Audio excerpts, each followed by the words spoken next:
수리논술 기하 강의 시작하겠습니다. 먼저 2차 곡선에 대해서 좀 이야기를 해볼게요. 먼저 2차 곡선에 대해서 볼게요. 자, 그림에서와 같이 2차 곡선은 위아래로 이렇게 맞물려 있는 두 개의 원뿔, 이 원뿔을 어떻게 자르느냐에 따라서 생기는 도형을 의미를 합니다. 먼저 밑면에 대해서 평행하게 잘랐을 때 생기는 가장 왼쪽에 있는 도형, 이것을 원이라고 하죠. 이 원은 여러분들이 이미 잘 알고 계시는 그 도형의 모양을 하고 있습니다. 그 다음에 두 번째로 좀 비스듬하게 자르게 되면은 타원이 생기게 돼요. 자, 우리가 알고 있는 타원과 동일하다 이렇게 생각하시면 되겠고요. 세 번째로 이렇게 비스듬하게 잘랐을 때, 자, 윗면을 자르지 않고 아래면만 자르는 모양이 됐을 때 이 모양을 포물선이라고 합니다. 마지막으로 원뿔에 완벽하게 수직하게 잘랐을 때 두 개의 곡선이 생기면 이 곡선을 쌍곡선이라고 합니다. 그래서 이 네 가지를 우리가 원뿔 곡선 또는 2차 곡선이라고 하고요. 이 외에도 2차 곡선들이 다른 종류들도 있지만 가장 널리 쓰이는 이 네 가지 곡선을 우리가 주로 기하 단원에서 다루도록 합니다. 먼저 포물선에 대해서 말씀드리겠습니다. 이렇게 생긴 도형을 포물선이라고 합니다. 자, X좌표를 보시면 이 P, 0이라는 점에 F라는 점이 있는 걸 볼 수가 있어요. 이 F라는 점을 초점이라고 부릅니다. 이 초점을 가지고 기준으로 만들어 주는 것이고요. 두 번째로 주목할 건 X = P라는 이 직선이에요. 여기에서 초점에서의 거리, 제가 지금 빨간색으로 긋고 있는 이 직선과 그다음에 준선에서의 거리, 이 직선, 이 두 직선을 거리가 같다라고 했을 때 이 점들의 모임을 포물선이라고 이야기를 합니다. 그래서 포물선의 좌표를 x, y라고 이렇게 잡아보도록 하겠습니다. 이 경우에 우리는 어떤 걸 알 수 있냐면 x와 p 사이의 거리, 그 다음에 y의 거리, 이렇게 제곱을 한 것에 루트를 씌우면은 우리가 fp라고 얘기를 할 수 있겠죠. 자, 이 fp의 이 길이와 그 다음에 준선까지의 거리, 여기는 뭐 식으로 표현하기 조금 그렇긴 한데 여기서는 x 빼기 마이너스 p라고 할 수 있겠죠. 이 관계식을 정리를 해주시면 결국에 y제곱은 4px라는 식으로 우리가 유도를 할 수가 있는데, 이 식을 초점이라고 하고요. 통상적으로 우리가 fp를 직접 구하진 않습니다. fp를 직접 구하지 않고 보통 준선과의 거리를 많이 구하게 되거든요. 자, 왜 그러냐면 우리가 이제 PF를 구하게 되면 피타고라스를 써야 되니까 공식이 좀 복잡해지게 될 거예요. 하지만 준선과의 거리를 구하면 준선과의 거리 같은 경우에는 그 X축 간의 거리이기 때문에 손쉽게 뺄셈으로 계산을 할 수가 있거든요. 그래서 이런 형태로 구하는 방식이 좀 쉽다. 이거 좀 기억해 주시면 좋을 것 같습니다. 그래서 포물선이 갖고 있는 가장 중요한 성질 중에 하나는 초점과 준선을 이르는 거리가 같고, 그때 식이 y제곱은 4px 이렇게 유도된다라고 할 수 있다는 거고요. 이거를 이제 응용을 해보면 이 반대로 되는 이 경우도 생각해 볼 수 있습니다. 아까 내용에서 x축하고 y축을 바꾼 건데 이 경우에는 식을 자, 이렇게 정리를 해요. 자, 이 형태의 그래프는 여러분들이 이미 많이 아실 텐데 2차 함수를 배울 때 통상적으로 이렇게 쓰는 형태로 만들어지는 식이다, 이렇게 생각을 해주시면 되겠고요.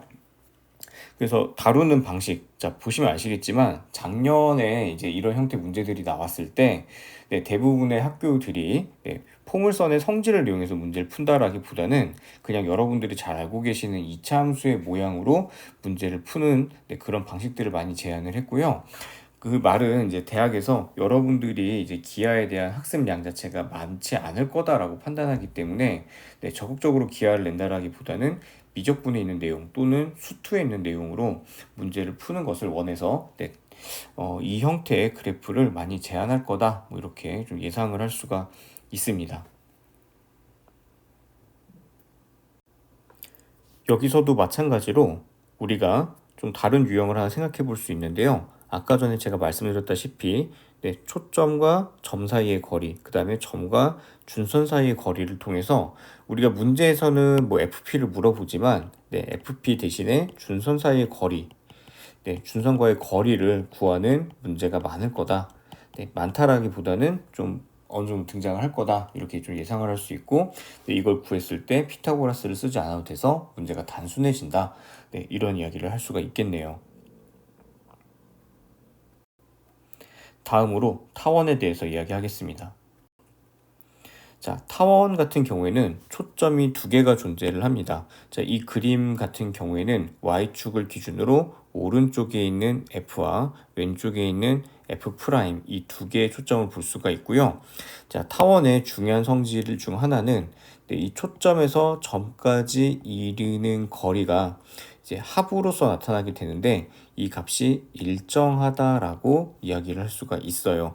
자, 지금 이 그림 같은 경우에는 좌우로 긴 그림인데 이때 네, 왼쪽과 오른쪽의 좌표를 다음과 같이 a와 마이너스 a다 라고 얘기를 하면은 이때 이 일정한 값이 어떻게 되느냐, a의 2배 값이 된다라고 얘기할 수 있고 이거를 장축의 길이라고 부릅니다. 자, 이거는 어떤 경우를 생각하시면 좋냐면은 이 P점이 이 플러스 A가 되는 지점에 있을 때를 좀 생각해 보시면 좋은데요. 자, 이때 F'에서 F까지의 거리, 그 다음에 F에서 FA까지의 거리를 생각해 보시면 되겠고요. 네, 이 거리 같은 경우에 보시다시피, 네, 지금 제가 파란색으로 짧게 그은 거리는 왼쪽으로 짧게 그을 수 있어서 결국에 장축의 길이와 같다라고 생각을 할 수가 있어요. 만약에 우리가 이거를 도형으로 그려준다라고 하면은 네, 핀 두 개를 잡고 그 핀 두 개에다 실을 묶어서 네, 연필로 돌려주는 그런 모양을 네, 생각해 볼 수가 있는데요. 자, 타원 같은 경우에 과거에 작도를 할 때도 비슷한 방법으로 작도를 했습니다. 자, 그 다음에 제가 지금 왼쪽과 오른쪽에 A와 마이너스 A만 소개를 했는데 위와 아래에도 B와 마이너스 B를 잡아서 자, 우리가 이거를 단축의 길이라고 부릅니다. 예, 단축의 길이는 2b라고 할 수 있어요. 그리고 우리가 초점의 좌표 C 같은 경우에는 A와 B의 표현으로 이야기해 줄 수 있는데 자, 가장 많이 쓰이는 표현을 이야기하자면 C는 루트 A제곱 빼기 B제곱 이렇게 적을 수 있습니다. 또 한편으로는 우리가 피타고라스 정리를 이용해서 A제곱 빼기 B제곱 같은 느낌으로 정리할 수도 있고요. 최종적으로는 A제곱이 B제곱과 C제곱의 합이다 이런 형태로도 정리해 줄 수 있어요. 자, 여러분들은 이 형태 중에 하나를 잘 기억해 두셨다가 시험을 보실 때 네, 여기에 맞춰서 네, 좀 변환을 해서 여러분들이 원하는 모양을 잡아주시면 되겠습니다.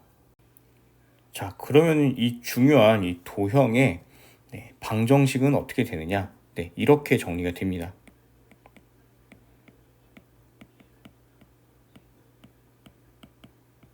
네. 자, 이 식은 만약에 a와 b가 같다라고 하면은 네, 결국에 x제곱 더하기 y제곱 이퀄 a제곱 형태가 되는데 다시 말하면 네, 원에서부터 타원이 왔다라기보다는 타원의 특별한 종류로 원이 있다 이런 식으로 생각을 하시면 좀 더 공식에 대한 이해가 빠르게 될 거예요. 타원이 세로로 긴 경우에도 우리가 가로축은 A, 세로축은 B 이렇게 쓰게 되는데요. 이 경우에는 초점을 구하는 방식만 달라요. 아까 전에는 A가 더 컸는데 지금 B가 더 크기 때문에 우리가 이 경우에는 네, C제곱이 B제곱 빼기 A제곱이다 이렇게 정리가 되고요.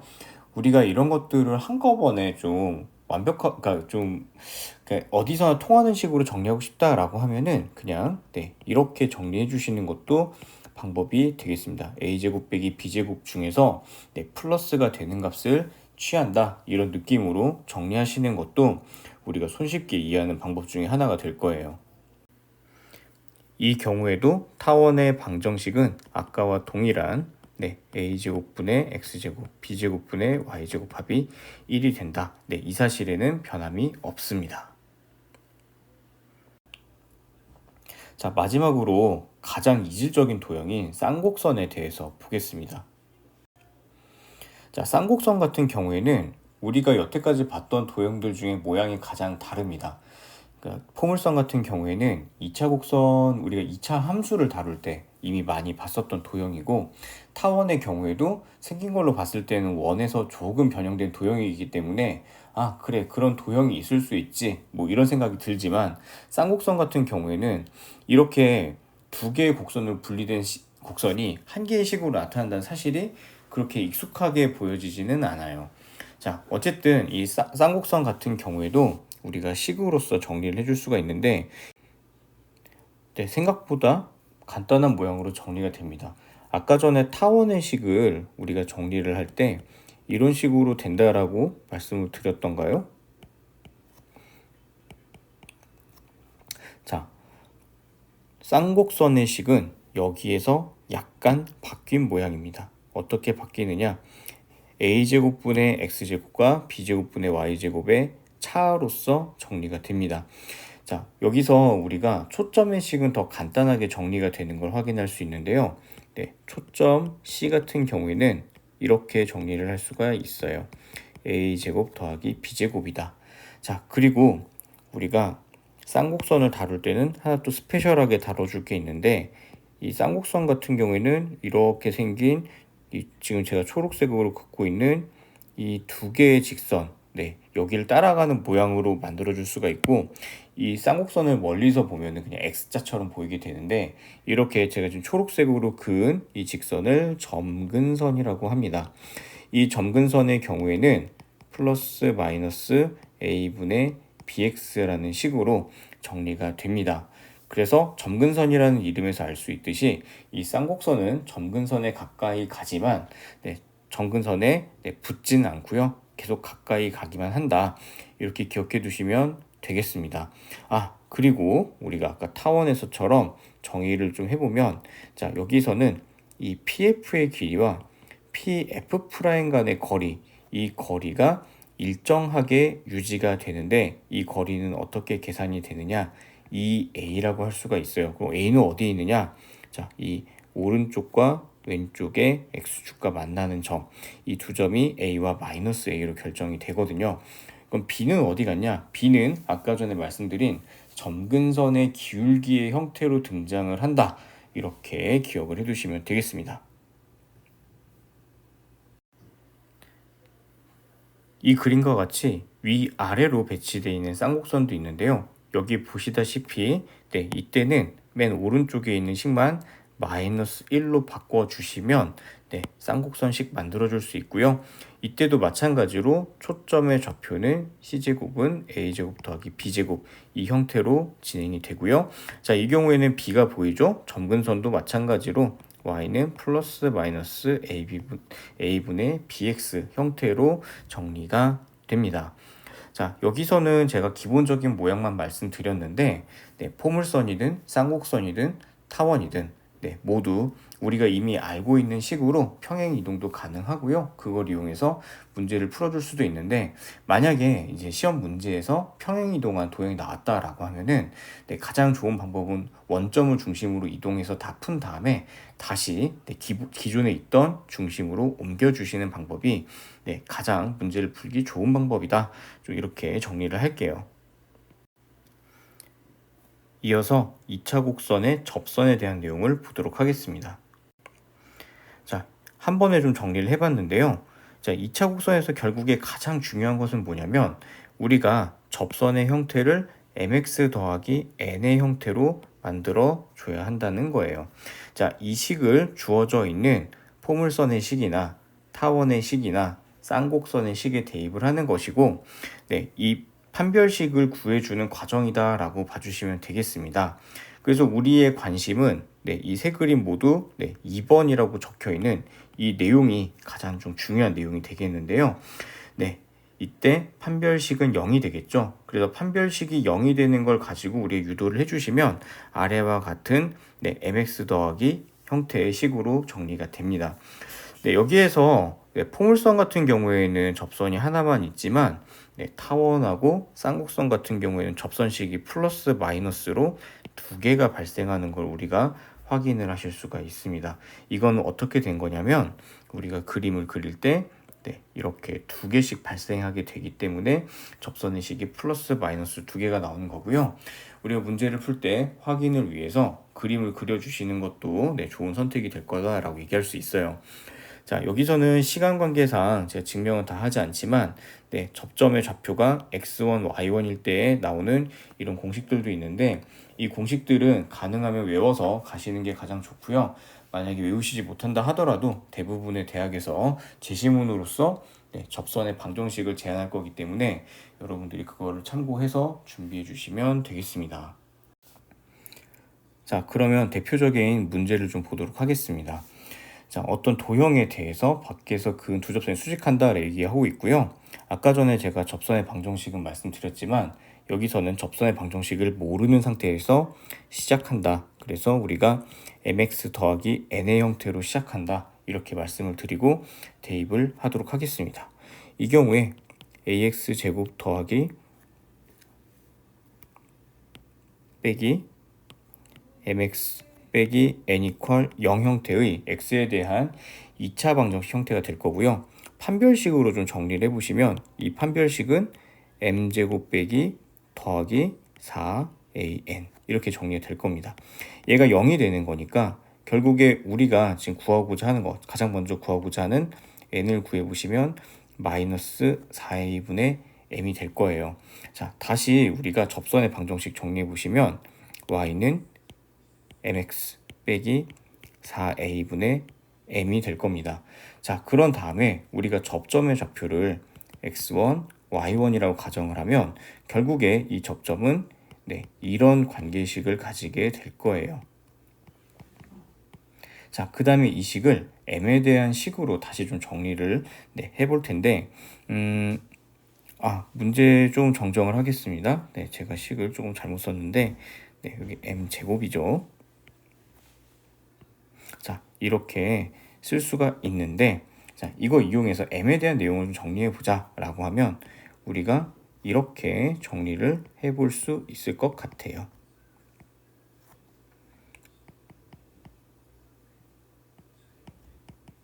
자, 그 다음에 두 접선이 수직한다 라고 이야기하고 있잖아요. 그럼 이때 나오는 m의 두 근의 곱이 마이너스 1이 돼야 된다. 이렇게 정리할 수가 있거든요. 그래서 근과 계수의 관계에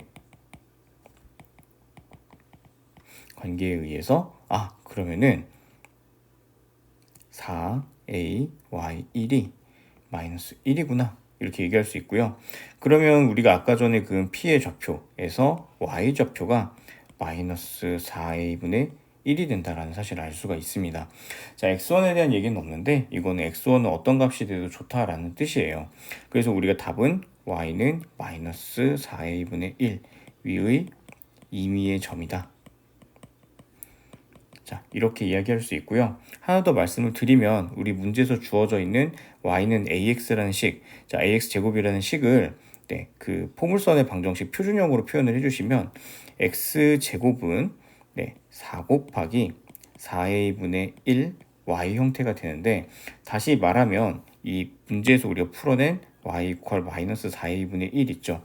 자, 이것은 준선이에요. 그러니까 준선 위의 임의의 점에서 그 접선을 그으면 그 두 접선이 수직하게 될 거다. 이런 뜻으로 받아주시면 되겠습니다. 자, 이어서 타원에 대해서도 같은 내용을 좀 진행을 해볼 텐데요.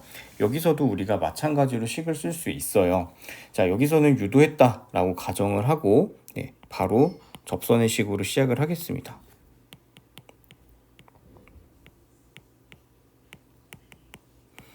이렇게 되는데 이제 다시 말씀드리지만 우리가 y는 mx 더하기 n이라는 식이 있을 때 이 식을 이 안에 집어넣어서 판별식이 0이 되는 조건 만들어 주시면 돼요. 자, 그래서 이 내용으로 좀 시작을 해볼 텐데 자, 이 식은 결국에 또 p라는 좌표를 x1, y1이라고 잡고 정리를 다시 해볼게요. 그러면은 마이너스 mx1 더하기 y1이 플러스 마이너스 루트 a제곱 m제곱 더하기 b제곱이 되고 자, 양변 제곱하시면 m제곱 x1제곱 더하기 y1제곱 빼기 2m x1 y1는 a제곱 m제곱 더하기 b제곱의 형태가 되고, 자, 이것도 아까 전에 타원에서 했던 것과 마찬가지로 우리가 m에 대한 식으로 정리를 해볼게요. x1 제곱 빼기 a제곱 m제곱, 그 다음에 빼기 2x1 y1 곱하기 m, 그리고 더하기 y1 제곱 빼기 b제곱이 0, 이렇게 만들어 줄 수가 있고요. 그 다음에 두 근의 곱, 어떤 두 근의 곱?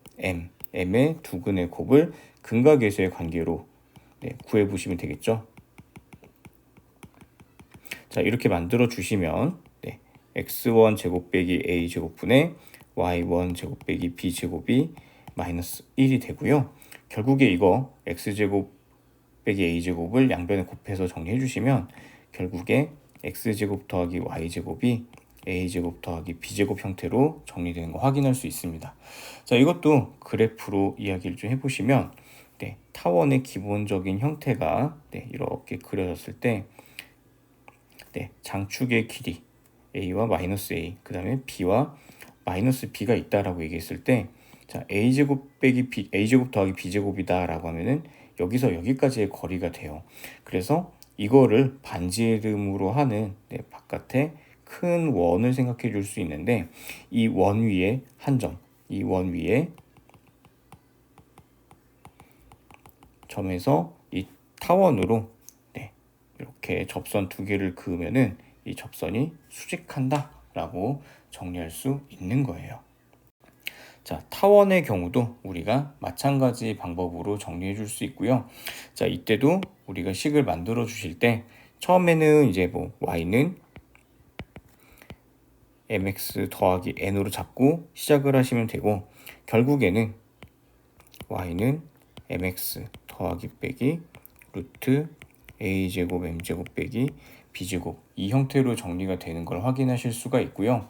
그래서 아까 전에 했던 것과 마찬가지 방법으로 제곱하고 m에 대해서 정리를 해주시면 이때 나오는 식, 아까 타원에서 했던 것과 마찬가지 방법으로 정리하시면 x제곱 더하기 a제곱이 a제곱 빼기 b제곱으로 정리가 되는 것을 확인할 수 있습니다.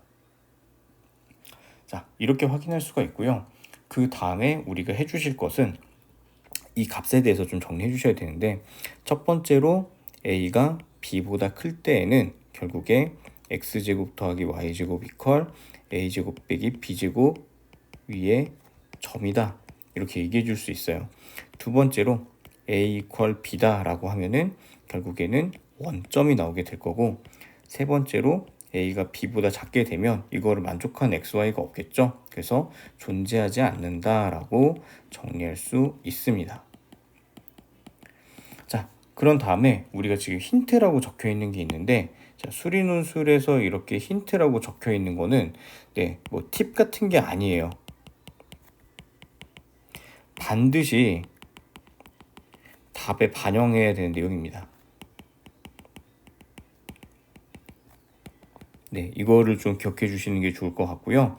그래서 점근선과 기울기가 같은 접선이 존재하지 않는다. 즉 y는 플러스 마이너스 a분의 bx에 대한 점이 존재하지 않는다는 얘기인데, 이거는 결국에는 이렇게 됩니다.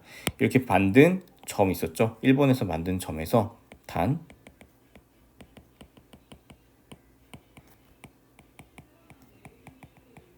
그래서 우리가 원을 만들었을 때, 자, 원에서 구멍이 이렇게 x축 그 점근선의 쪽에서 이렇게 쓱쓱 빠져 있는 이런 형태로 만들어진다, 이렇게 생각을 해주시면 되겠어요.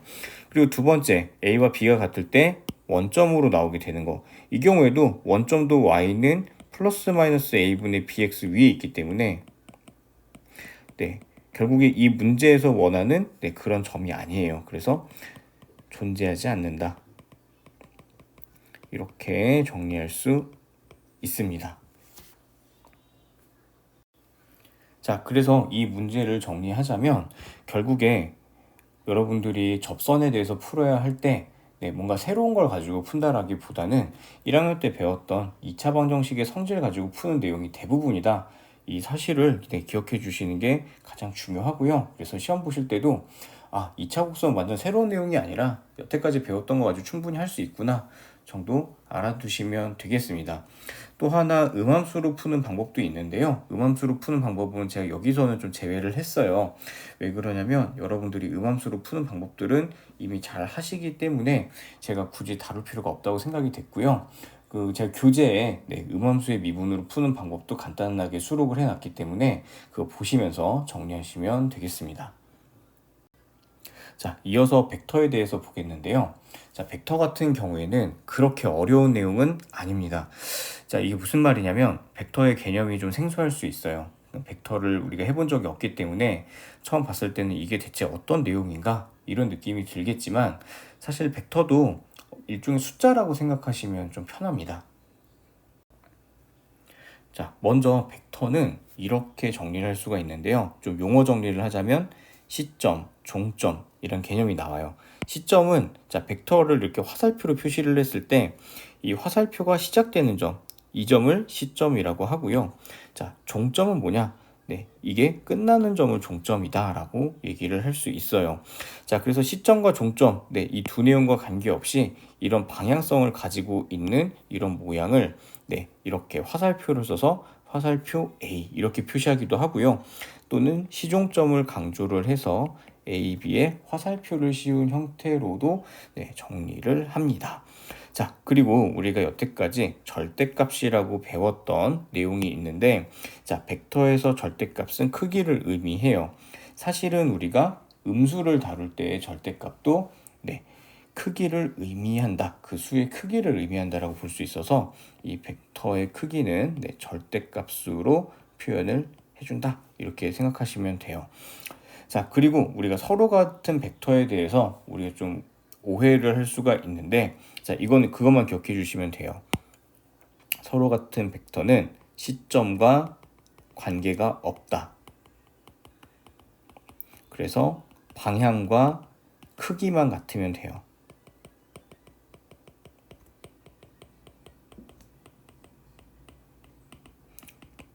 그러니까 우리가 어떤 바람이 분다 이렇게 얘기를 했을 때 어떤 위치에서 바람이 불어온다 이것보다는 바람이 어느 방향으로 불어간다 이쪽에 좀 더 주목을 하듯이 서로 같은 벡터의 경우에도 시점은 신경 쓰지 않고 방향과 크기에 대해서만 신경 쓴다 라고 보시면 되고요. 그리고 마지막으로 0벡터라는 게 있는데 이거는 말 그대로 크기가 0인 벡터를 0벡터라고 합니다. 크기가 0이기 때문에 방향도 없다고 할 수 있습니다. 자, 그 다음에 벡터의 덧셈과 뺄셈 같은 경우에는 다음과 같이 두 개의 방향을 더해서 간다라고 생각하시면 되는데, 자, 덧셈은 이렇게 생각하시면 좋아요. A 벡터, B 벡터를 더한다라고 하면 A 벡터만큼 갔다가 B 벡터만큼 간다. 이런 모양을 좀 떠올려 주시면 좋은데, 자, 나중에 좀 익숙해지시면은 여기 있는 삼각형이라든가 또는 평행사변형 모양 다 왔다 갔다 할 수 있는 그런 형태를 정리할 수 있어요. 자, 덧셈 같은 경우 워낙 직관적이라서 설명을 자세히 안 해도 될 것 같고요.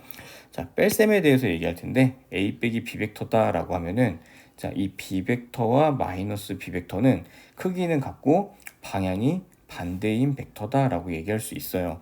그래서 이거를 화살표로 따라가면 A를 따라서 오른쪽으로 쭉 가다가 B 벡터, 마이너스 B 벡터를 따라서 내려가는 모양이다. 그래서 처음에 좀 번거롭겠지만 여러분들이 이거를 이해하실 때 화살표를 따라가는 모양을 기억하시면 되겠습니다. 자, 그래서 벡터의 차 같은 경우에는 지금 보시면 이렇게 적혀 있는데 이렇게 생각하시면 좋아요. 자, 이거를 식으로 좀 정리를 해보면 자, AB 벡터는 그대로 둔 상태에서 AD 벡터를 방향을 바꿔서 DA라고 할게요.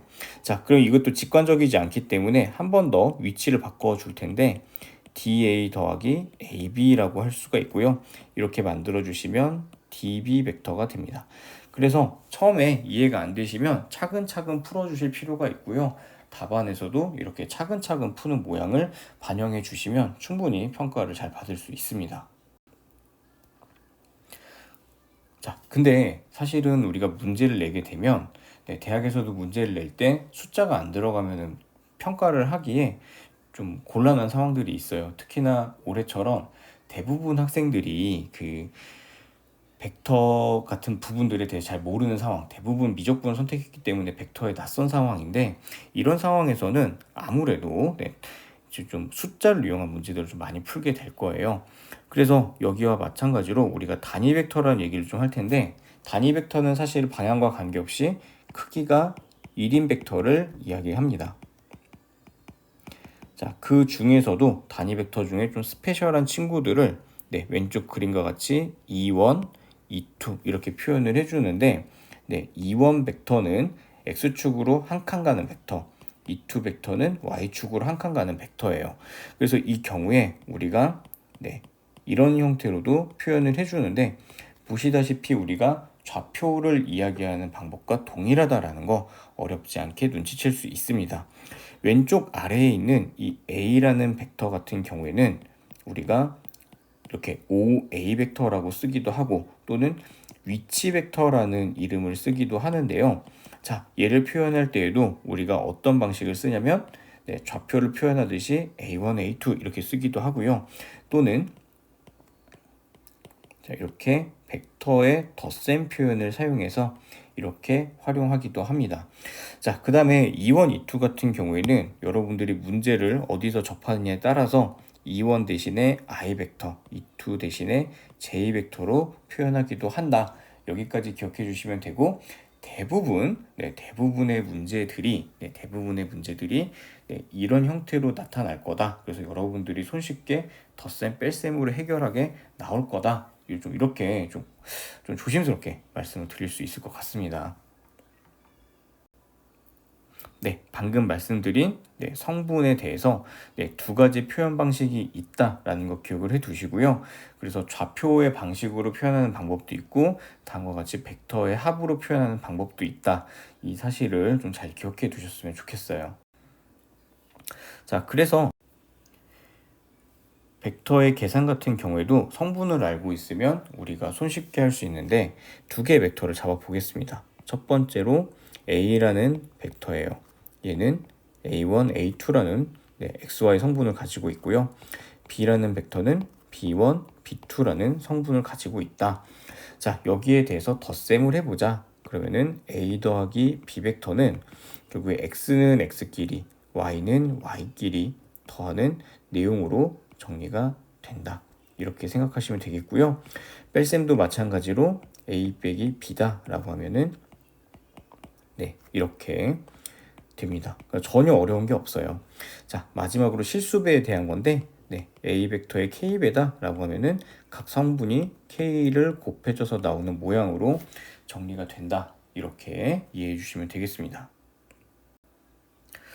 자, 벡터의 내적이 이제 가장 좀 어렵고 중요한 내용인데, 여기도 여러분들이 뭔가 이론적으로 또는 논리적으로 이해한다라고 하기보다는 그냥 벡터는 이렇게 계산하는 거다로 좀 암기를 해주시면 좋겠고요. 얘가 가지고 있는 어떤 기하적인 의미 같은 것들은 나중에 대학에 가셔서 물리학을 보시거나 또는 수학이 좀 발전된 형태로 보시게 되면은 충분히 이해하실 수 있습니다. 지금은 그냥 이런 게 있고 문제가 나오면 이렇게 풀면 된다라고 생각해 주시면 돼요. 자, 벡터의 내적은 이렇게 사이에 점을 찍고요. 참고로 우리가 이렇게 곱하기 표시를 하게 되면 외적이라고 이야기를 하는데, 고등학교 교과에서는 다루지를 않습니다. 그래서 이런 게 존재는 하지만 우리는 신경 쓸 필요가 없고요. 자, 내적에 대해서는 이렇게 정리할 수 있어요. A 벡터의 크기, 그 다음에 B 벡터의 크기에 뭘 곱하느냐? 세타의 코사인 값을 곱한다. 이렇게 정리를 해주시면 되겠어요. 그래서 이 경우에 우리가 이제 이렇게 정리할 수 있는데, 아까 전에 했던 것처럼 A 벡터가 A1, A2다.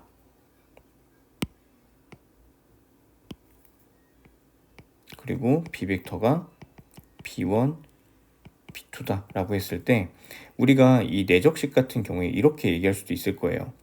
A1, E1 벡터 더하기 A2, E2 벡터 내적 B1, E1 벡터 더하기 B2, E2 벡터 이렇게 쓸 수가 있는데, 자, 내적도 우리가 곱셈 공식 하듯이 마찬가지로 이런 식으로 정리할 수 있습니다.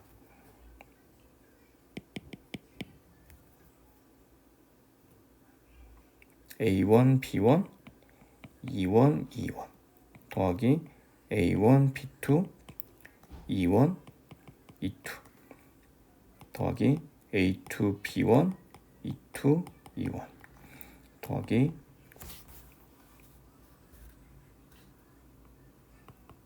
A2 B2 E2 E2의 내적 이렇게 할 수 있는데요. 자, 여기서 E1 E2 같은 경우에는 서로 수직하기 때문에 코사인 값이 0이 돼서 모두 사라지는 걸 확인할 수 있고요. 자, 그 다음에 E1 E1 벡터 같은 경우는 크기가 같고 크기가 둘 다 1이고 각이 0이기 때문에 코사인 값이 1이 됩니다. 결국에는 x값끼리 곱한 것과 y값끼리 곱한 이런 형태로 정리가 되고요.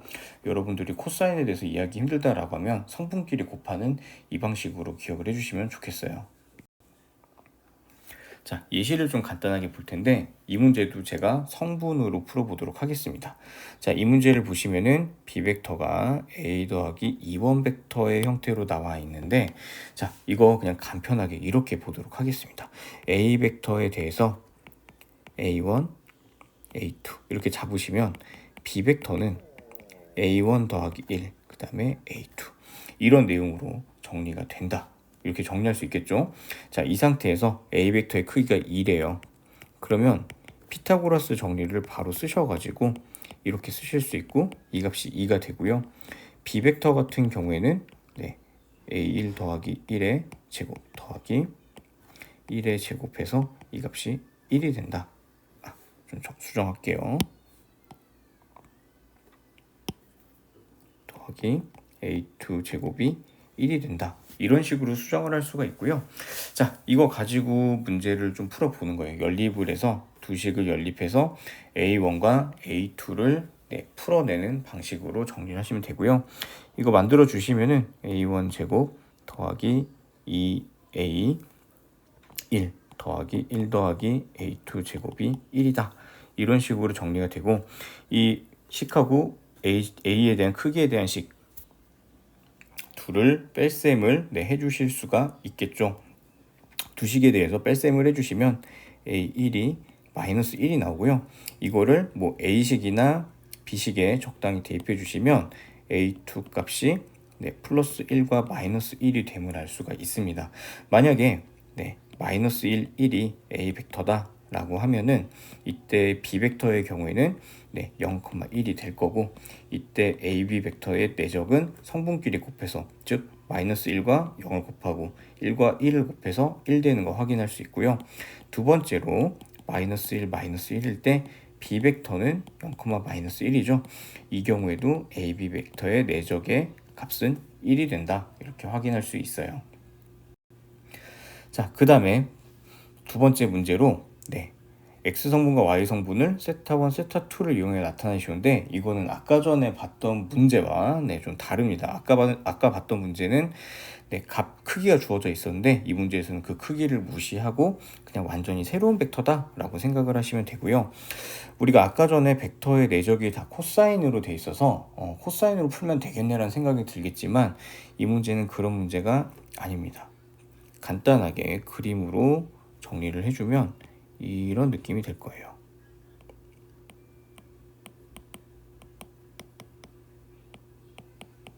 이런 느낌이 될 거고 이때 각에 대해서 이야기를 해주시면 이 각이 세타 1, 그 다음에 이 각이 세타 2가 된다라는 걸 확인하실 수가 있습니다. 자, 그래서 우리가 A 벡터 X성분, Y성분을 세타 1, 2를 통해 나타내시오 라고 얘기하고 있는데 이때는 그런 거예요. 우리가 A 벡터를 편의상 X, Y다 라고 얘기를 하면 탄젠트로 정리하시는 게 가장 간단합니다. 이렇게 되고요. 자, 그 다음에 B 벡터가 X 더하기 1, Y니까 탄젠트 세타 2 벡터는 X 더하기 1분의 Y로 정리가 돼요. 우리는 X랑 Y를 세타 1, 세타 2로 나타낼 거니까 우리가 이 문제들을 다 역수로 정리하는 게 좀 더 좋을 것 같아요. 왜냐면은 분모가 다르기 때문에 이제 부모끼리 덧셈은 좀 어렵잖아요. 그래서 역수로 정리를 하시면 y분의 x가 탄젠트 세타 1분의 1 y분의 x 더하기 1이 탄젠트 세타 2분의 1이 되겠죠. 그래서 두 식을 뺄셈을 해주시면 결국에 y분의 1이 탄젠트 세타 2분의 1에서 탄젠트 세타 1분의 1을 뺀 것과 같다. 즉 통분을 해주시면 탄젠트 세타 1, 탄젠트 세타 2분의 탄젠트 세타 1 빼기 탄젠트 세타 2가 되는 걸 확인할 수 있습니다. 다시 말하면 우리가 y에 대해서 정리해 줬을 때 이런 형태로 식이 만들어지는 걸 어렵지 않게 구할 수 있다는 거죠. 자, 마찬가지로 우리가 x를 구할 수 있는데 아까 전에 구한 내용을 보시면 x는 이렇게 얘기할 수 있어요. 탄젠트 세타 1분의 y라고 할 수 있고, 그래서 위식을 적용을 해주시면 분자에는 탄젠트 세타 2가 있고 분모는 마찬가지로 이렇게 정리할 수 있겠죠. 자, 이 정도 문제가 올해 예상되는 난도에 딱 맞는 문제다라고 할 수 있습니다. 자, 그리고 가장 중요한 것은 여러분들이 2차 곡선과 벡터가 나왔을 때 당황하지 않고 차근차근 풀어주시는 게 가장 중요하고요. 대학이 여러분들이 못 풀 문제는 주지 않아요. 다만 여러분들이 2차 곡선을 어떤 식으로 정의하는가, 그리고 벡터를 어떻게 정의하는가, 그리고 벡터의 연산 어떻게 돌아가는 것에 대해서 좀 이해를 하실 필요가 있습니다. 특히 2차 곡선 같은 경우에는 접선을 구하는 방법이 어렵지 않다 보니까 우리가 준비를 안 하고 갈 수도 있는데요. 제가 처음에 말씀드렸었던 그 포물선의 정의, 특히 준선과 초점에 대한 정의, 이런 것들에 대해서는 여러분들이 어느 정도 생각을 하고 가셔야 문제가 나왔을 때도 대응할 수 있습니다. 자, 여기까지 기하에 대한 이야기 마치도록 하겠고요. 제가 추가로 공간도형 관련한 내용들도 제가 틈이 나는 대로 정리하도록 하겠습니다. 여기까지 들어주셔서 감사합니다.